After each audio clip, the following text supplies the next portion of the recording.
And because we work hard, we get to play hard. Welcome to the Marvelous Moms Club podcast, where you'll be not only allowed, but encouraged to dream big dreams and imagine the very best future for yourself and your family. Throw away expectations and perfection and embrace the messy beauty of what it means to be a marvelous mom. I'm your host, Kirsten Tyrell, and I can't wait to help you discover what makes you marvelous.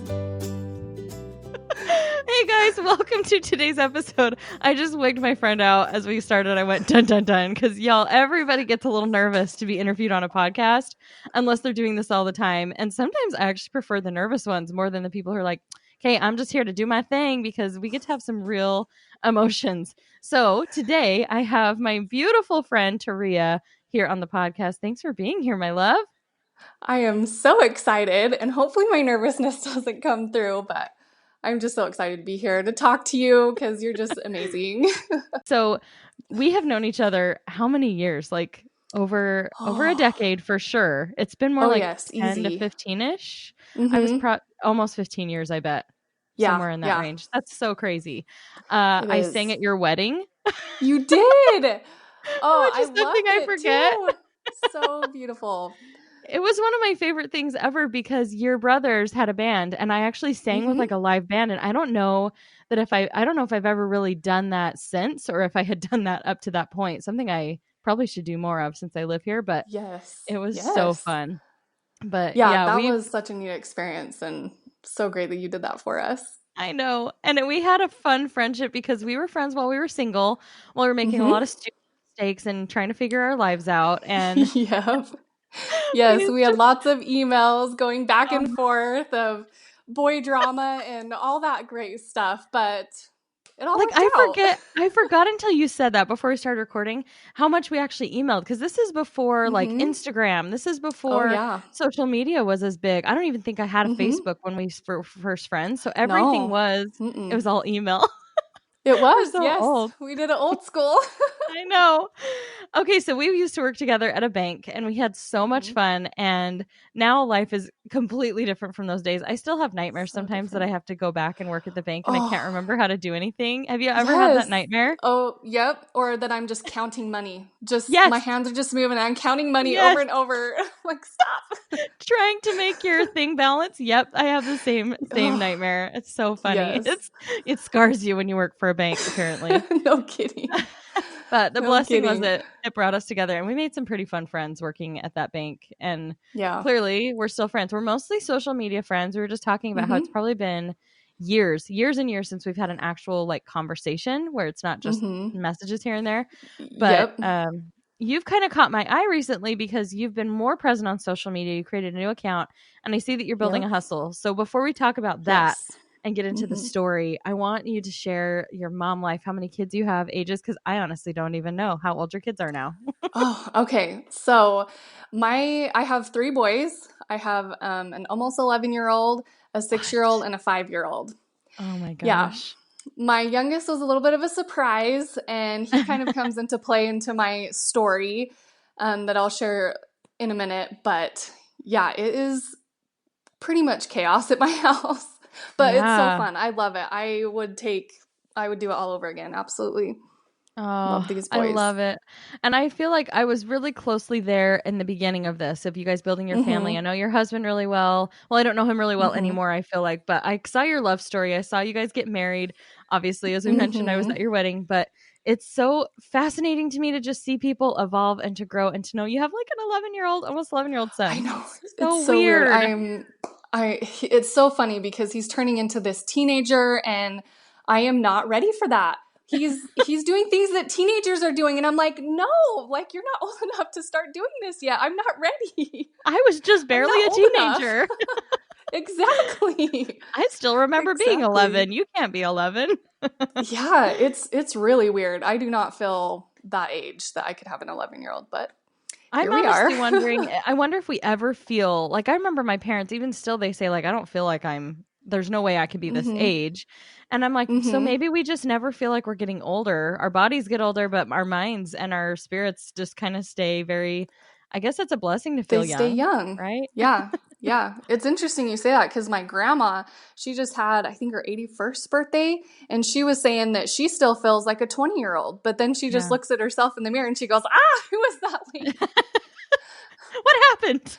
Yeah, so I guess it's normal for all ages. Yeah. Well, I guess we can just stay young in our hearts, and that's all that matters, because then we can have joy no matter what's happening on the outside, and no matter how things might be changing or Perfect. falling into Yes. different places. Yes, exactly. So you kind of mentioned the birth of your last son, who was a surprise, being part of your story. Mm-hmm. And I know we're going to share a little bit about like your journey, because as I mentioned, you've always had like a little bit of a side hustle. I know you do graphic design. I know you've done your thing Mm-hmm. in the past, Mm-hmm. but now it's becoming more at the forefront of what you do. And so I really want to share with everybody kind of how you're channeling the struggle you're about to share into something productive and something that's actually going to bless your life and your family and everybody around you. So let's dive into your backstory. Okay, so it's kind of interesting how when you look back on where you've come from and where you're at now, how God really leads you down certain paths. And that's exactly how my story has been with every single change and every single direction that we have taken in our lives. Yeah.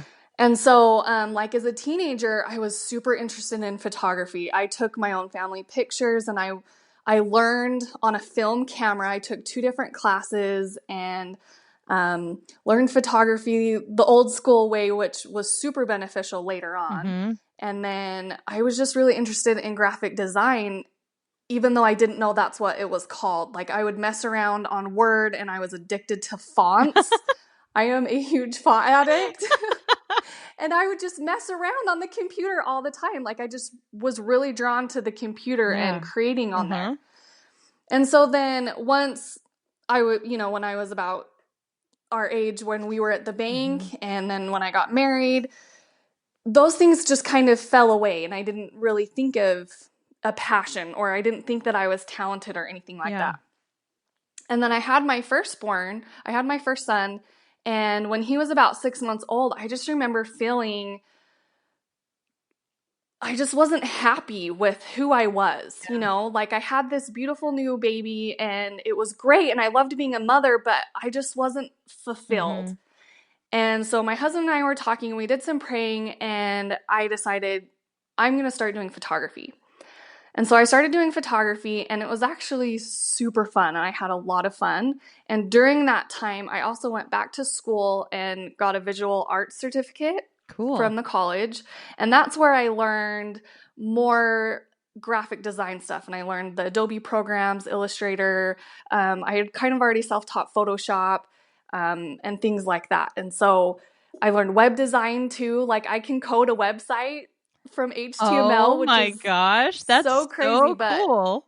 It was so fun. People who don't understand what that means, if you've ever started a blog, if you've ever built anything and there's just templates, basically like Teria knows how to go in without a template and make websites do stuff. That's what coding is. And it's something very, very smart people know how to do. So props. That's awesome. Well, it was just fun for me to take a code and then be able to see a visual representation of what that code could do. Yeah. And so I think that's why I was good at it, is because I could manipulate those codes to do certain things on the websites. Yeah. This is why kids love Minecraft, right? Because they're basically coding. Is that right? Are they coding on Minecraft?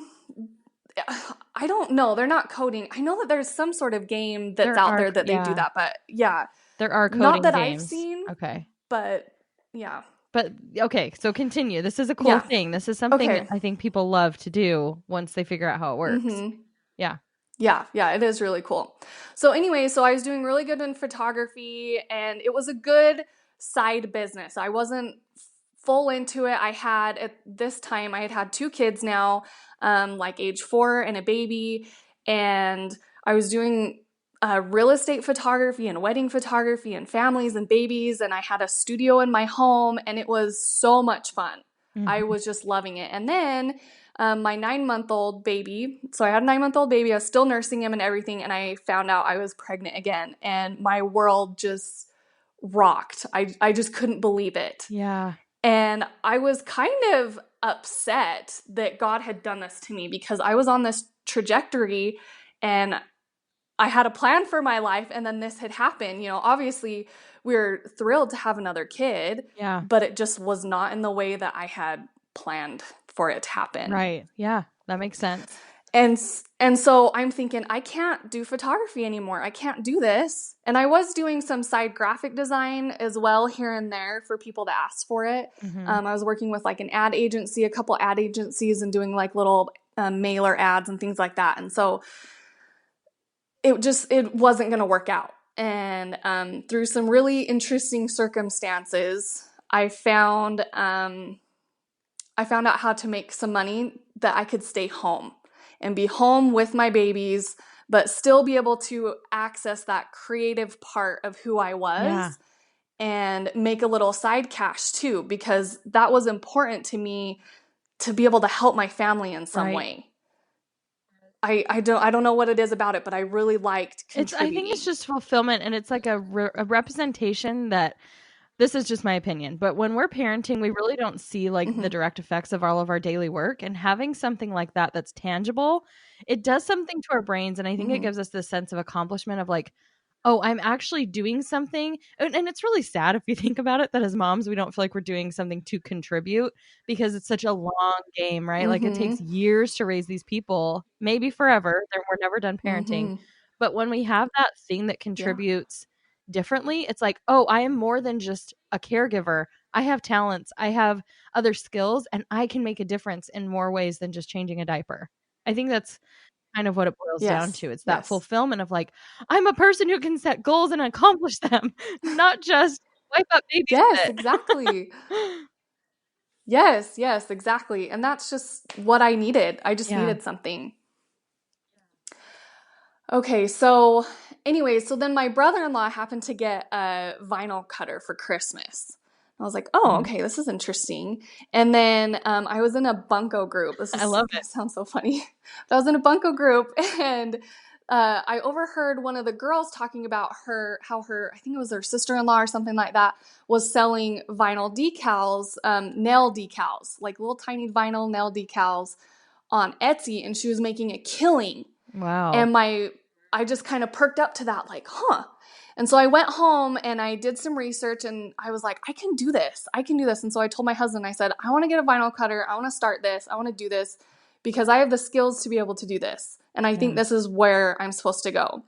And so that's what we did, is we got a vinyl cutter, and I had it paid off in 3 weeks. Wow. And was making money. And I remember the first order I got, I was like, so excited that someone had actually purchased something from me, because up until this point, I'd never really delivered a physical product. It was like, digital, photography and graphic design and digital things. I would do prints, but it's not like I physically made them. But with the vinyl cutter, like I was actually making them. Yeah. So then through the next 4 years, I got rid of the nail decals because they were horrible to make and so time consuming and so tiny. And I started doing larger wall decals and home decor and things like that. Awesome. And it was just a good little side hustle, and it grew every year, but I didn't really put a ton of focus to grow it in a major way. Yeah. Yeah. So that's where we're up to the next change in our lives. Page turn, right? Yes, exactly. Well, I got quiet because I'm not going to lie. I'm on your website right now, and I'm reading one of your blog posts while you're telling me your story, because I'm so, I should have done this before, but I still, like, when I'm listening to people's stories, I can't help but be like, and maybe everybody else listening is like, well, I want to go to her website. So if you guys want to check this out, I'm just going to plug this right now at homepixels.com. You have some really, I'm always drawn to people who are educating others on how to have their success. But I'm reading your blog post, just skimming it. I'm not like not listening to you. Yeah. The 5 no, you're good. 5 simple tips to reach your life and business goals that you wrote in March. And I'm like, I don't know what it does to me. It just lights me up when I'm like, oh my gosh, there's so many women out there who are getting it, and who, like, I'm impressed. I'm super impressed by everything that you've built and everything that you have grown that to be. And it's just awesome. And it's so cool to see how this is clearly such a fulfilling thing for you. And to hear you tell the story of all the little steps, all the little pieces of the puzzle, isn't it the coolest thing to start seeing the puzzle come together? It's so fun and it's so exciting. And my soul has been so lit the last few months, last 6 months. I can tell. It is just super exciting. And so, I can tell not just by social media or by hearing it in your voice right now. I can see it in your content. And here's what I think a takeaway for people too is like when you're doing the thing that you're just in full alignment with, it just clicks and it just works and it's not hard. And I love that you've said to me, like in your email to me, it's not hard to make money online. Can you kind of go into that a little bit? Because I think as women staying at home, we start to doubt whether we actually have skills that can pay the bills and whether we're deserving of making, like, shouldn't I just be grateful for what my husband brings in? Should I want more money? And it's not the drive of money. It's that you do have things that can make it. So explain to everybody what that means. Like, it's not hard to make money. No, it's not hard. It's if you can just find one little thing that you enjoy doing, you can find a way to make money on it online. Whether you actually make a physical product, maybe you're into crafting, maybe you're into making stuff like I am, and you can sell that online. Or if you have something that you're really knowledgeable about, like maybe you're a really good homemaker or you're really good at tidying or whatever it may be, you can teach other people online. Yeah. And make a money by teaching. And so that's kind of what I've been transitioning into recently, is teaching people to do what I've been doing and have been pretty decently successful at the last few years. That's so cool. Yeah. And you can't start with that end in mind. Like, I think it's good to know your possibilities out there, but I'm sure you never foresaw yourself becoming an educator of the things that you were doing to make money. You were still just like, hey, I'm just going to figure this out and see if it actually clicks. And there's something that inevitably happens. Maybe not for everyone. Maybe some people are like, I'm just fine doing my Etsy shop and I don't need to go teach people how to do it. But when you're super passionate and you see, holy cow, this actually works, there's something in us most of the time that we have to share that. And we have to open the doors and open the eyes of people. And that's really kind of even the birth of this. I'm trying to like keep track of how many times I've said, this is part of the reason I started the podcast. There's clearly a lot of reasons, but it was one of the things that led to it was like, oh my gosh, this is possible. I was starting to make money selling stuff on Amazon. I was learning about the world of personal development and I needed people to know. So this whole podcast is sharing all the doors, all the ways. There's multiple ways for you to feel successful, to feel fulfilled, to overcome your obstacles. And this whole show is just testament to there's more than one way to do it. And there's a way for everybody, for you to do it yourself, whatever you feel called to do. So I think it's so cool to see how different we are and our skill set's different. We both dabbled in photography and I am too grateful for that time. It got my creativity out and it helped me connect and think outside of myself and feel like a human again after just being at home with babies. But I love seeing how our paths have gone very different places, but it still has the same kind of purpose. And, the joy is still the same from finding that fulfillment. So, and I think a question people might have is like, well, but like how? Is it hard to manage building that business? Because I think a lot of us confuse working from home as this simple thing, but you have to have structure and you have to have ways. So what are some of the things you recommend? I mean, I have a whole like membership for this. The Side Hustler Society is to help women to build their side hustle and keep their sanity. But what are some of your tips that you would give to moms who are wanting to build? Yeah. So if you're starting from ground zero, you just got to take baby steps. Like, it's so exciting to just go all in. But if you're not used to it, I guess baby steps are essential. Just take it one step at a time, work at it one step at a time, make your goals, create your dream, and then just baby step it. If you're starting from ground zero. But for me, managing my kids and my home and my husband and a million other things, it's honestly, it just comes down to dedicated work time and scheduling that out and being true to that. Like, okay, during these hours, this is work time and this is when I just go all in and get it done and no distractions. But there's always going to be distractions. You kind of almost plan for those as well. Like, you're like, in a perfect world, I will get this much done. Yes. But at least I'm pushing for that. Realistically, maybe half that, but at least I'm pushing for that. Yeah. So I've just got a good schedule going on, and my son, he has kindergarten in the afternoon. And so he's here with me in the morning and he understands during certain times, okay, mom's with me this time, but other times she's going to be working and I have other things that he will be occupied with. So you just have just to have a dedicated schedule and be consistent with it. Yep. So that everyone around you can know, okay, mom's working. Right.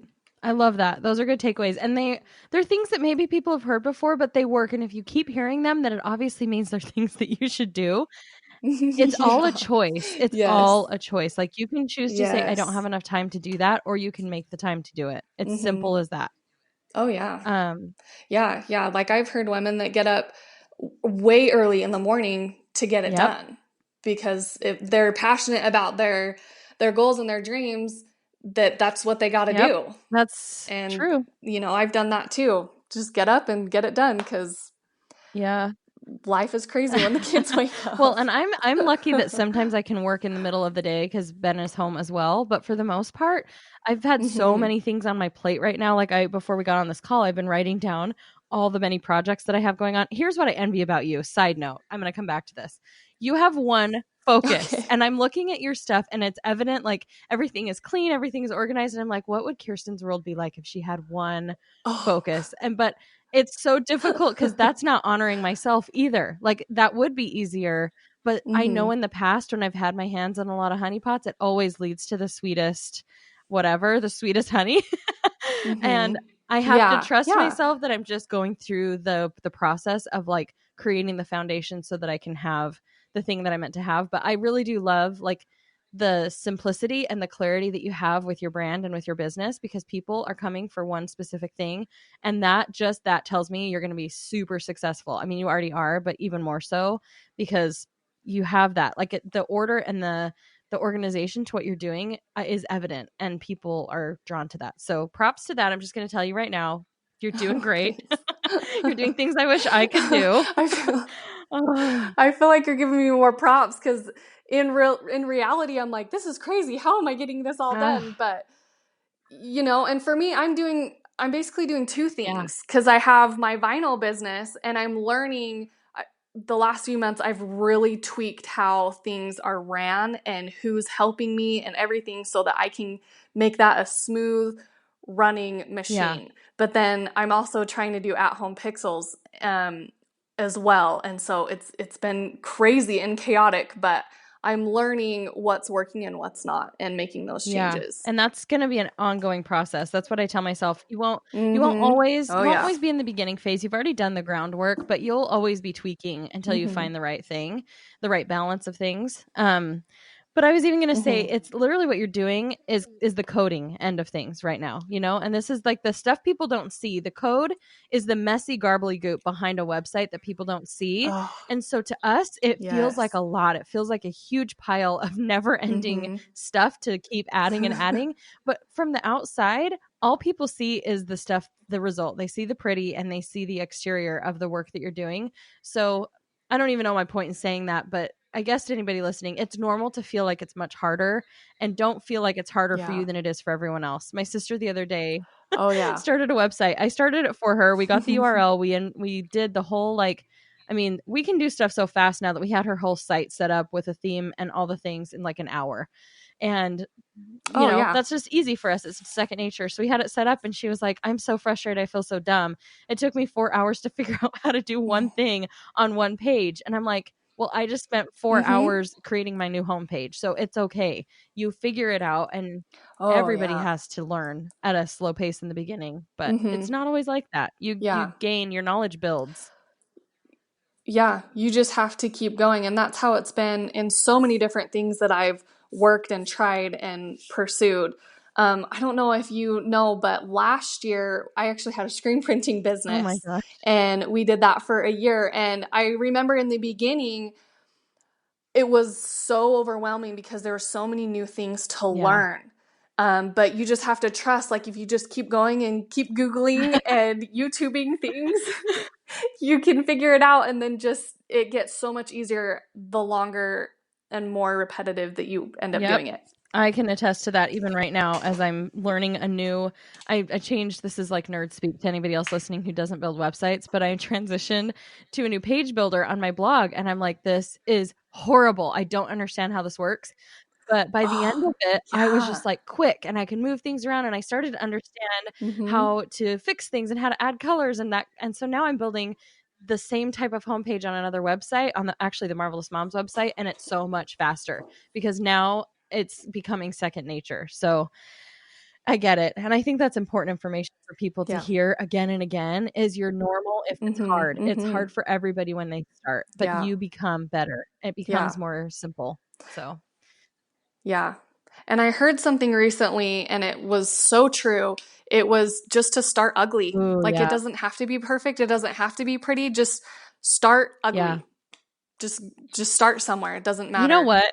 You just got to do it. I feel like the whole first few years of Marvelous Moms have just been ugly. Like I was telling you, I just did it though. Like I told my husband last night, I was like, at least I've got over 200 episodes of content and now I just have to go clean everything up. But at least I did it, and it's moved my business forward, and it's opened so many doors, and it's led me down a lot of cool things. And it didn't have to look perfect by SEO standards or graphic design standards or whatever, pretty standards. It ain't pretty, right? Like I have a lot of work to do to clean it up, but it's there and I did it, and it's progressed life forward. So I love that whole notion of start ugly, and maybe it'll be ugly for a while, but it's fine because it still works. Better than do something ugly than to not do it at all. Yes. Amen. Amen. And that's where I'm at, especially with the At Home Pixels, because it's basically a blog where I'm teaching other women to learn how to sell online through digital creative means. Like I know photography, I know Photoshop, I know graphic design, I know how to do all of these things. And so why not teach other women how to do it? But the process of learning how to do that and how to put that content out has been like that. I feel like I need to make it perfect, especially being a graphic designer. I just want it to look so pretty and perfect and appealing. But I just have to get to the point where, no, I just need to get content out and I can tweak and learn and fix things as I go. Yeah. So I want to talk a little bit too about, because some of the focus of this is like taking dark and hard things and turning them into opportunities. And so what you kind of mentioned a little bit of like having some anxiety and just it being a little bit hard, but what has that been like to feed your soul? And why have you latched on to the entrepreneur hustle now more than ever? And what is that kind of benefiting you in other ways? Okay, so this is the page turn. So about a year ago, my husband, he was involved in a business and he was one of 3 owners in this business, and it was not doing well. And so he had to get out of the business. And it was really, really hard because during that year, there was moments where he wasn't getting paid and my business was floating the family. Wow. And it was scary, but it was also, I don't know, it shined a light that I can do this. Yeah. Like I am doing a little bit of this. I wasn't at the point where I could full on support the family, but it shined a light that, okay, I think I could do this. So he left that business, and that's where I've got to change this because this isn't working. And so I started really ramping up my vinyl business, and it has grown like crazy just in 1 year, just from even trying, because beforehand I wasn't even trying that much. And so to see that just by trying was really exciting and really showed me, okay, I can do this. And then in the process, I came across doing a blog and starting a blog. And so that's why I started At Home Pixels, is because I can just reach my why a little bit better and help other women do these things.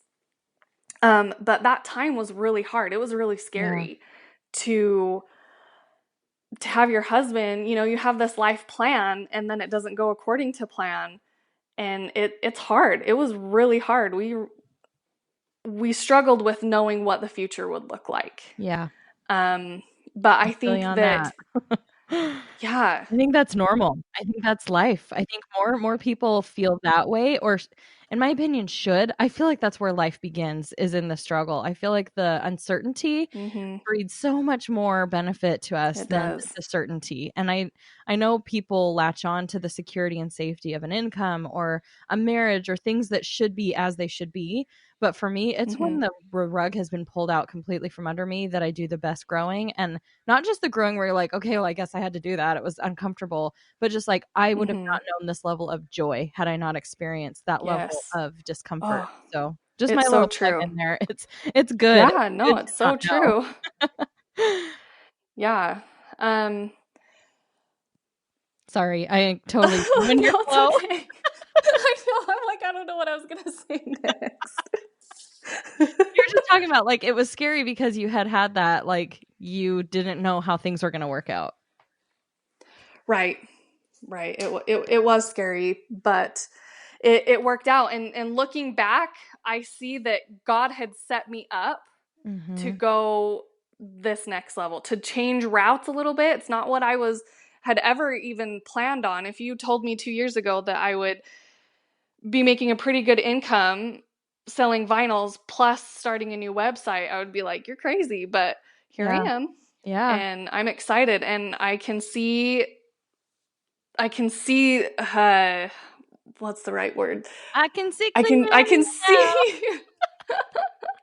that the right time to do that? that it's going to be amazing. Hey, I did do an episode talking about singing more, so why not just burst into song midway through an episode, right? Sounds good. Oh, goodness. It's funny, like the more blind you have. Oh my gosh, this is probably why this song was written. I sound so dumb right now, but like, I was lost, but now I'm found, was blind, but now I see. Like, you have to be blind. You have to walk in blind faith to be able to see the joy, the miracle happen. We can't see the miracle, or it's not a miracle. Like, we can't, that's not faith. And that's what I've learned this year. This year's been the year of like, oh, you think you're going to be all that in a bag of Doritos? This is your year to learn faith in the real way. Like, this isn't just, this isn't just the book. This isn't the book version of faith. This is the real hardcore faith. So I love that. And I love that it's benefited your family. And I think it's so cool. I had one of those experiences that I think will be, probably by the time this airs, it will have already aired. But talking about full circle of like looking back and seeing, oh my gosh, all of that stuff was on purpose. All of, like, he knows the end from the beginning. God knows. And he's just, we're just sitting here like putty in his hands. If we're smart, we're being putty in his hands and following one day at a time and living moment to moment. And he just makes a miraculous work out of our lives. So it's pretty cool when you can trace it back and start. And I think that's helpful too the next time you're on the struggle bus to be like, well, wait a minute. Everything always worked out up to this point.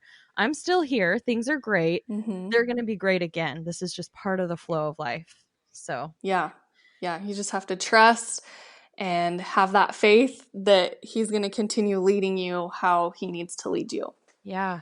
So, and I want to tell everybody too, like, I know it may seem obvious to some, but when you say like your vinyl business took off and did really well, here's another little caveat or thing I want to insert some awareness to with everybody listening is vinyl lettering is not new. There are literally stores that sell vinyl lettering. Like lettering, right? So when you say this, like, you're literally printing it and you're selling it on Etsy. So there are still people years later who are buying vinyl even after it's become a thing.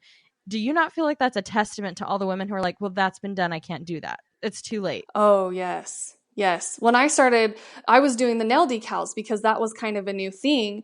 But then I realized I can make more money if I make big stuff. I can make my profit margins. Fingernails, like fingernails? Yeah, like fingernail decals. Yeah, like little tiny stars and hearts and little shapes that you could put on your nails. And they were just horrible to produce because they were just so small. I bet. You're like, and so we got out of that. For a few hours cutting little fingernail shapes.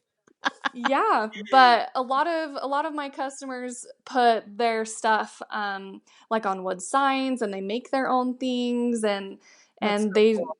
It's really neat. I love seeing the customer images of what people do with it, and it's really exciting. But I feel like for me, my biggest reason why I was successful in it is because I just kept going. I created a good quality product. Like, I'm really particular and picky about how, like, if something is shipping out, it's got to be 100%. And then my customer service is amazing. I know that those 5-star feedback is crucial.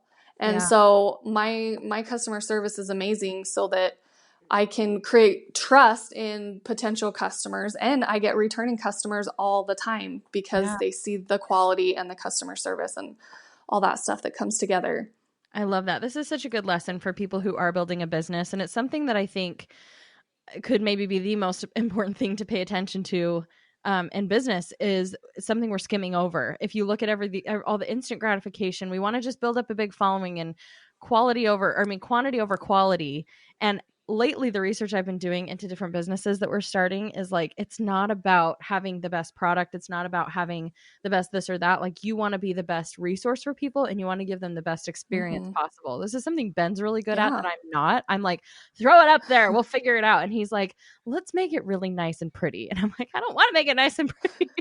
But I do know that when I slow down and serve less people at a higher level, then things turn out so much better. So that was actually going to be my next question, is what did you do to differentiate yourself? And those are good tips for people who are trying to build something that may be a little bit saturated. It doesn't matter, because nobody's going to do it like you, and nobody's going to provide the same level of quality with your creative eye or your perspective. Because even like business coaches or course creators, we might be selling the exact same content, but it's impossible for it to be the exact same, because we're basing it off of different past experiences. Like, I have a podcasting course. I'm sure there's hundreds of other podcasting courses out there. I haven't found a ton, but I'm sure people are going to teach it differently. But I've created my podcast in such a way that the way I teach it's going to be super, super unique. So yeah. Oh, I could talk to you there's all only day.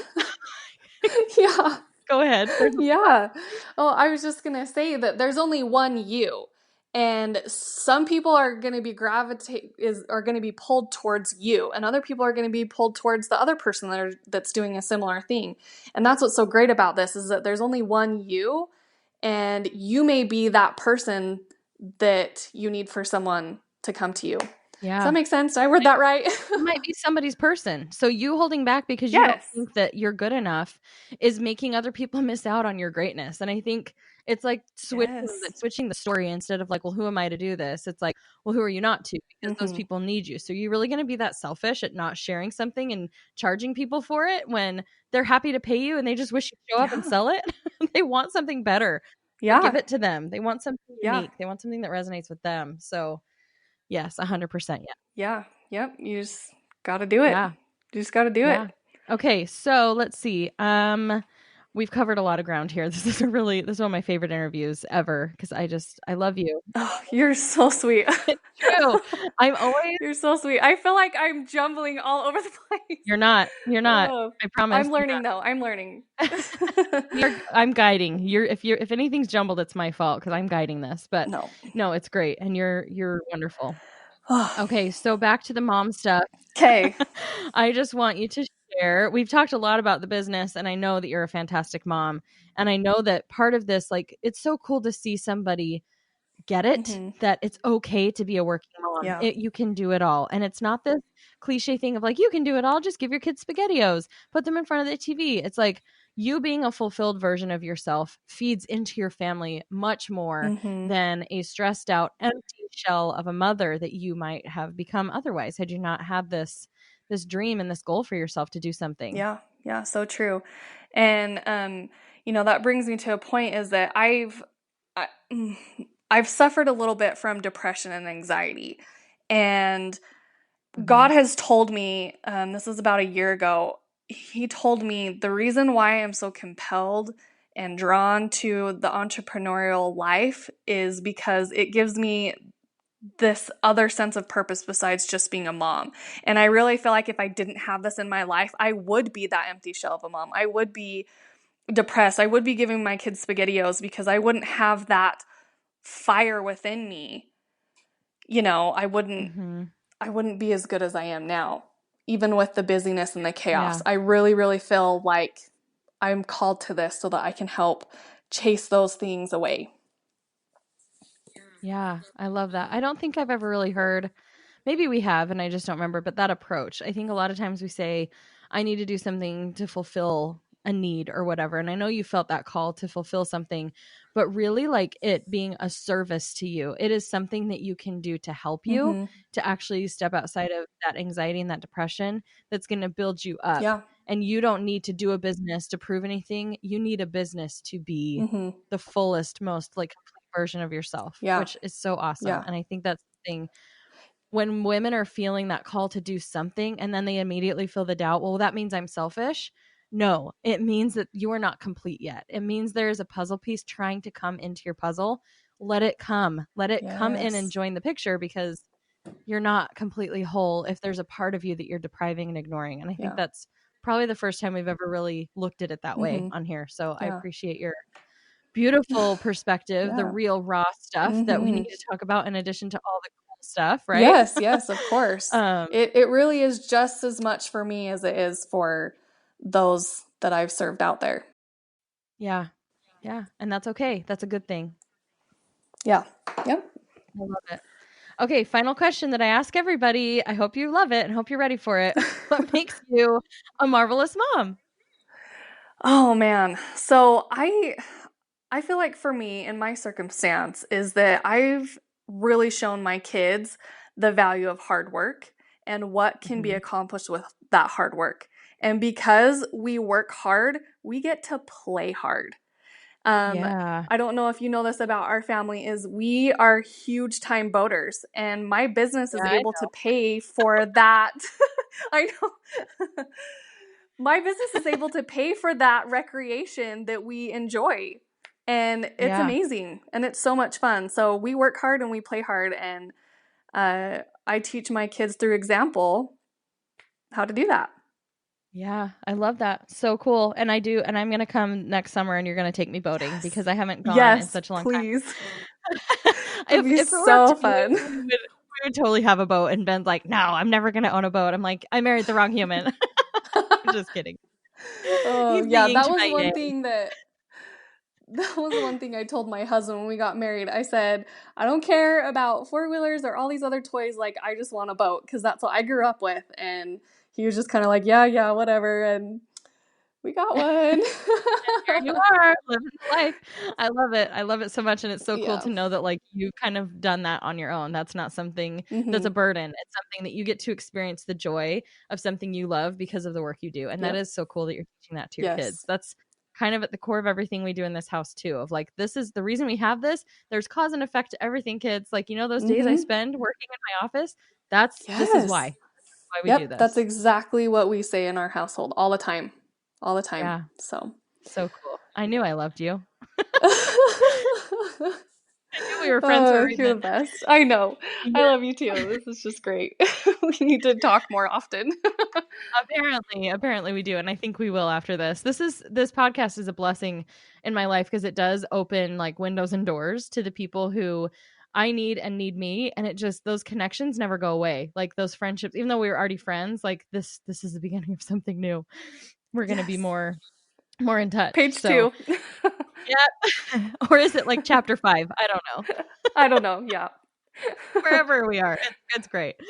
Well, perfect. Thank you for being on here and sharing your story. And I'm going to link to everything, Teria, so you guys can go and check out, obviously, her vinyl store. And if you want to learn how to sell on an Etsy shop, if you want to learn ways that you can use graphic design knowledge, maybe you don't even know you could be a graphic designer. Maybe you're hearing her say, oh, I love fonts. And maybe you love fonts. Maybe you love doodling. There's a way for you to make money from that. So go check out Teria's website and get tons of value. You heard me, I stalked it while we were talking, and there's a lot of good stuff on there. And so go check her out. And thank you for tuning in. We'll link to everything we mentioned in the show notes. Teria, you're fantastic. Thanks for hanging out with me today. Thank you. All right, guys, we'll see you on the next episode. Thank you so much for listening to this episode. If you want to take action right now, you're feeling inspired and you're feeling enlightened, and you really want to own this role as a marvelous mom, go to the website, marvelousmomsclub.com/me, and create your own personal Marvelous Moms Manifesto. That is a tongue twister. MarvelousMomsClub.com/me. You go fill in some great information, and in the end, you'll have a beautiful manifesto to display where only you can see or the whole family can see, where you can really, really own your role as a marvelous mom and step inside those goals and those ambitions and dreams that you have to become an even more marvelous mom to your beautiful family. So again, MarvelousMomsClub.com/me. We will see you over there.